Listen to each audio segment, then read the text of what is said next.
Tu sais, le truc avec un requin, Il a des yeux sans vie. Des yeux noirs comme ceux d'une poupée. La scène la plus célèbre des Dents de la Mer n'implique même pas de requin.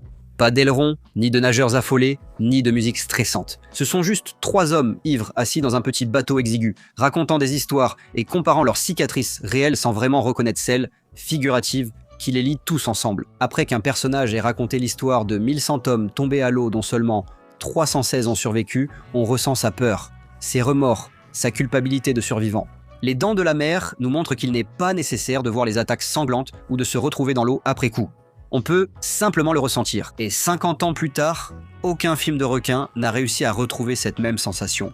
Nous allons à l'intérieur de la cage. La cage va dans l'eau. Tu vas dans l'eau, les requins sont dans l'eau. Notre requin. Sorti en 1975, basé sur le livre du même nom de Peter Benchley, Les Dents de la Mer est, au fond, une histoire très simple. Le chef de la police s'allie à un biologiste marin et un chasseur pour stopper un requin tueur qui attaque les baigneurs en pleine saison touristique. Même si cette description paraît violente et sanglante, le film est avant tout un thriller d'horreur, contrairement à Piranha 3D. Les Dents de la Mer a compris, contrairement à la plupart des films de requins ou d'animaux déchaînés, que l'horreur ne vient pas de la bête. Il s'agit des gens qui réagissent à l'idée du monstre. Vous criez « requin ». On a une panique sur les bras le 4 juillet. Les droits cinéma des Dents de la Mer ont été acquis avant la parution du livre. Lorsque Steven Spielberg est arrivé, le scénario a été réécrit par plusieurs auteurs pour affiner le script et en faire une machine à suspense. Le génie des Dents de la Mer venait non de la peur du requin, mais de sa signification différente pour chaque personnage. Pour le chef Brody, Roy Scheider, policier arrivé de New York, c'était une menace à sa capacité de protéger. Pour Hooper, Richard Dreyfuss, océanographe fils de riche, c'était l'occasion de prouver sa valeur. Pour Quint, joué par Robert Shaw, c'était la résurgence d'un ancien traumatisme. alors 1100 hommes sont allés dans l'eau. 316 hommes sont sortis, les requins ont pris le reste le 29 juin 1945. Le requin n'était pas juste au centre de l'attention, il était le déclencheur. Une force à peine visible révélant les peurs et faiblesses de chacun. Un aspect de ce changement de perspective fut un cadeau inattendu. Le requin animatronique Bruce ne fonctionnait presque jamais. Au début, le requin devait apparaître davantage, mais le robot coulait, se cassait et avait l'air ridicule.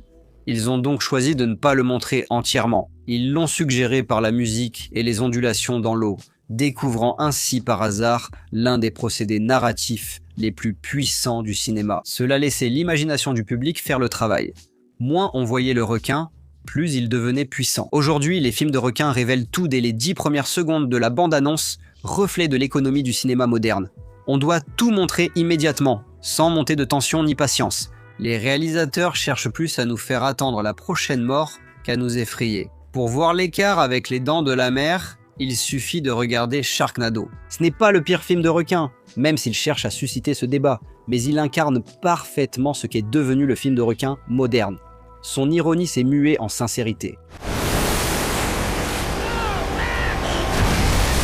Dans Sharknado, les requins ne sont plus des prédateurs, mais des blagues. Ils tombent du ciel, découpés à la tronçonneuse.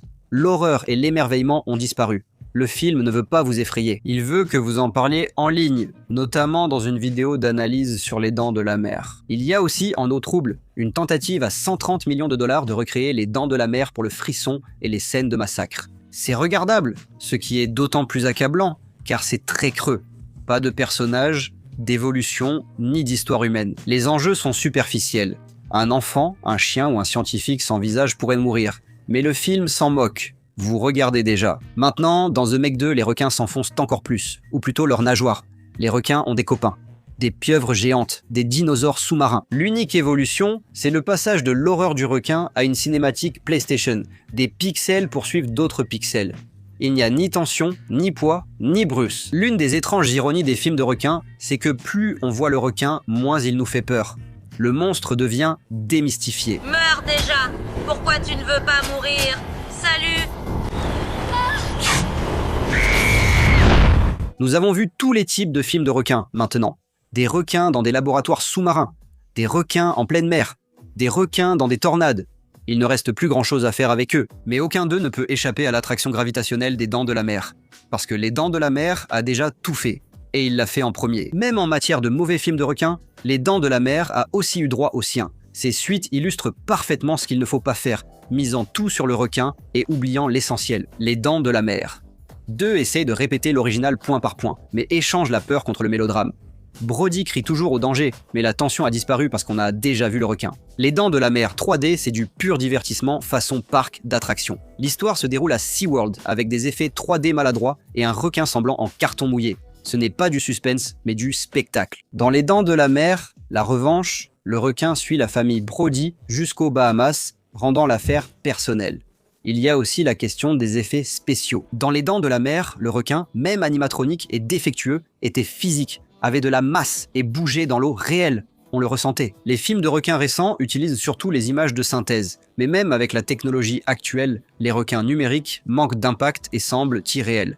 Comparé avec une scène des Dents de la Mer, quand Brody voit le requin surgir derrière le bateau, on assiste à une vraie réaction. Un homme face à quelque chose de primitif et d'inarrêtable. Il faudra un plus gros bateau. Cette réplique n'était pas seulement iconique, elle était méritée. Cette peur semblait authentique. Maintenant, regardez en eau trouble. Jason Statham, un professionnel dans l'art de jouer Jason Statham, joue devant un fond vert. Ces répliques tentent d'être aussi iconiques que « il va nous falloir un plus gros bateau », mais échouent justement à cause de cet effort. Je vais faire saigner ce truc. Les films de requins se cannibalisent. Chaque nouveau opus doit surpasser le précédent, ce qui enlève la tension essentielle des Dents de la Mer. Pourtant, les studios persistent, car la logique des franchises l'impose. Toujours plus de suites. Les Dents de la Mer n'étaient pas pensées comme une franchise, mais comme une adaptation d'un roman, avec un budget dépassé et un projet presque désastreux. C'est devenu un chef-d'œuvre car personne ne savait vraiment ce qu'il faisait.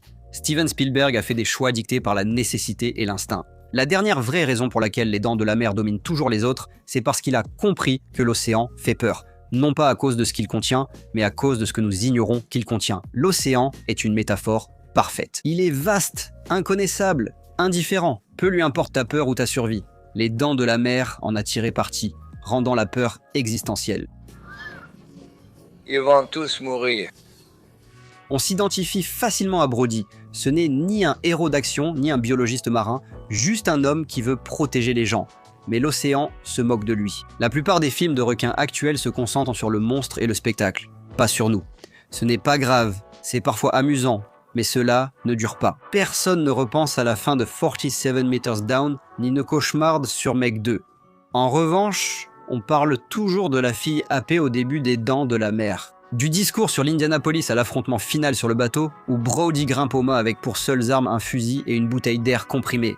Ça marque parce que ça avait du sens, parce que c'était ancré dans les personnages, parce que ça respectait la peur du public, au lieu d'essayer de la surpasser avec des pixels. Quand Les Dents de la Mer sortira en IMAX pour son 50e anniversaire, il y aura 2 types de spectateurs. Ceux qui ont grandi avec et ceux qui ne l'ont jamais vu au cinéma. Tous deux ressentiront la même émotion. Cette angoisse qui monte, cette tension progressive, le moment où l'aileron fend l'eau, le silence juste avant le cri. Cela semblera ancien, mais aussi intemporel. Parce que Les Dents de la Mer n'était pas juste le premier blockbuster de l'été, mais aussi le dernier de son genre. Eh bien, c'est tout pour cet épisode de Nerstalgique. Qu'en pensez-vous? Y a-t-il un film qui rivalise, même de loin, avec Les Dents de la Mer? Dites-le nous dans les commentaires ci-dessous. N'oubliez pas de liker et de vous abonner pour d'autres vidéos nerstalgiques comme celle-ci.